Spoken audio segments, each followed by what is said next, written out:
Imagine your whirlwind but firing twice and much fancier. Enter the Scorpius.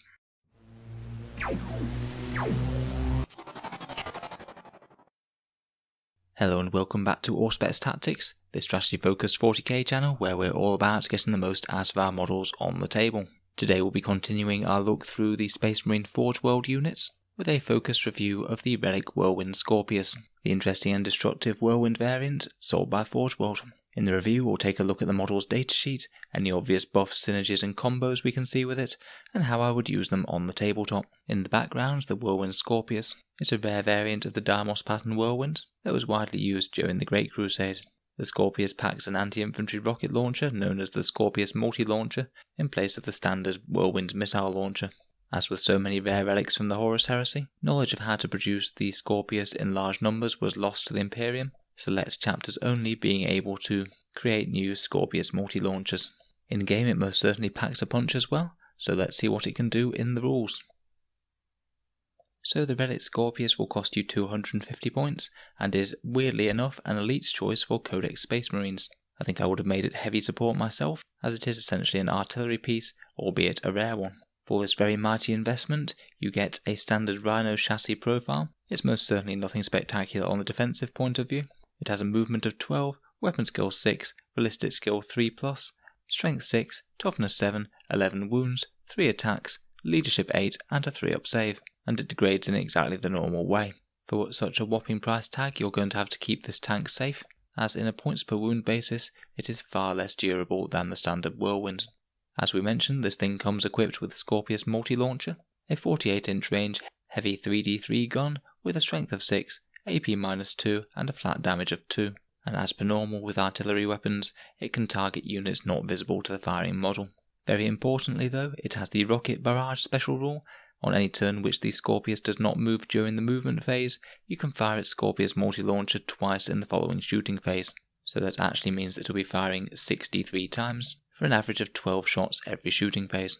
Now these are 12 very solid shots as well. If you're in Devastator Doctrine it will be AP-3, and that flat 2 damage is excellent for munching through intercessors or stacking wounds on vehicles. I did a comparison of the Whirlwind Scorpius to the regular Whirlwind and the Thunderfire cannon in a past video, which I recommend you check out if you want a more nuanced answer, but the upshot was that the Thunderfire cannons do more damage to 1 wound infantry, and the Relic Scorpius does more to anything that's a Primaris intercessor or a multi-wound vehicle type target on a points per points basis. So it certainly competes well, being particularly good at punching through high armoured troops and exceptionally good at killing Space Marine intercessors, which we're seeing in the meta quite a lot at the moment. Aside from this, you can choose to take a Hunter Killer missile and a Storm Bolter.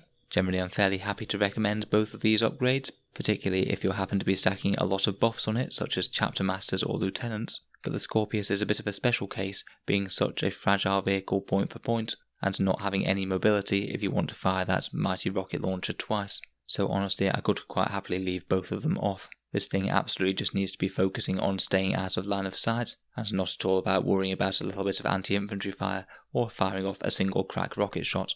It has the Angels of Death rule, giving it access to combat doctrines which we've already discussed.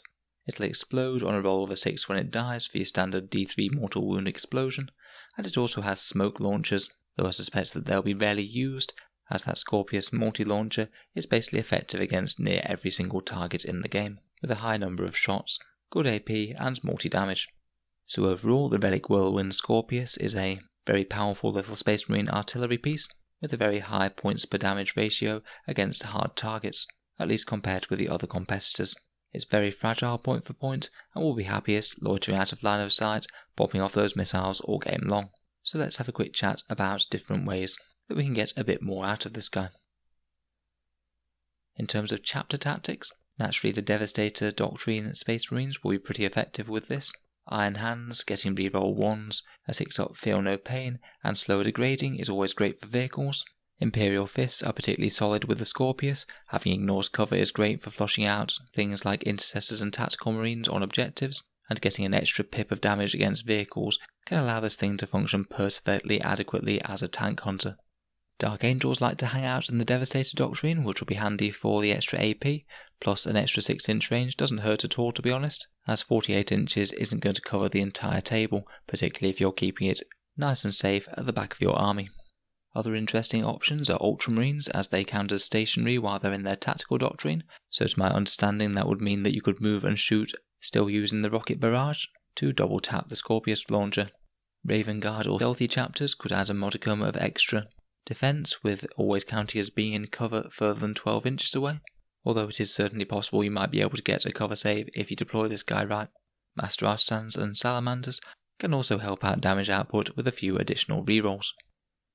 In terms of character support, the usual vehicle buff supply. This thing will absolutely love Captains and Chapter Masters for the rerolls. He's certainly a big enough unit to justify using Chaplain Listeners on for +1s to hit or to wound.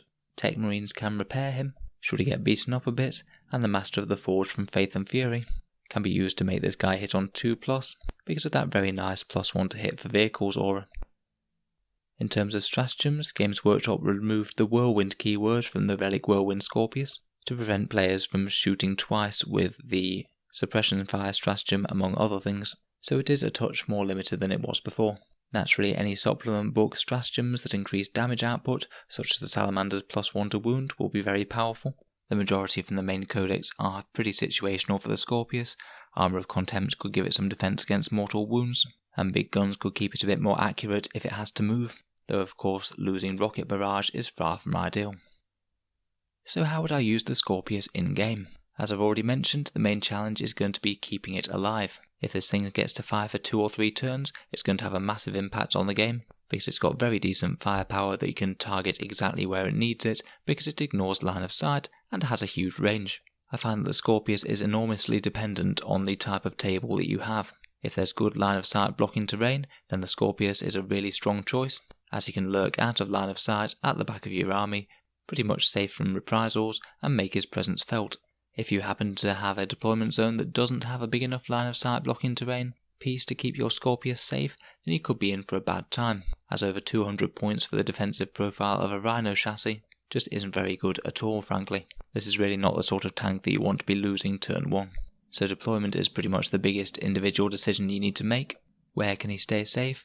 And ideally, if possible, you want to make sure that his 48-inch range bubble is actually going to get him onto the targets he needs to be shooting at, as if he's parked right at the back and you want him to be clearing out some enemy troops on one of their home objectives, then you're in for a bit of a bad time. So ideally as far forward as you can deploy him when you can pretty much guarantee that he isn't going to be shot or engaged in close combat.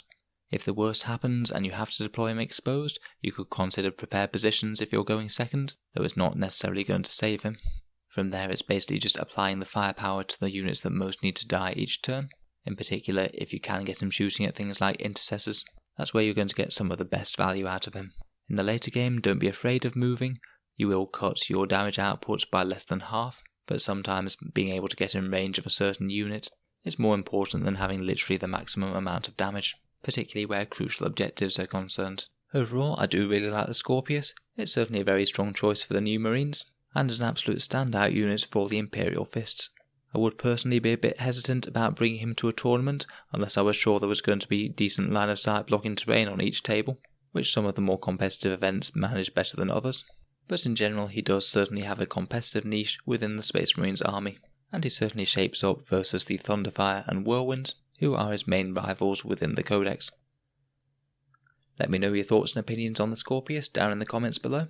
Would be good to hear from anyone who's been fielding them or playing against them recently. I can personally attest for how well they go through tanks when they're in Imperial Fist doctrine. Feel free to subscribe to Auspex Tactics if you'd like to see more Space Marine unit reviews like this. And if you'd like to support the channel, I do have a Patreon account, the link's in the description below, and a big thank you to all my current Patreons. Thanks very much for listening, and I'll hope to see you guys next time.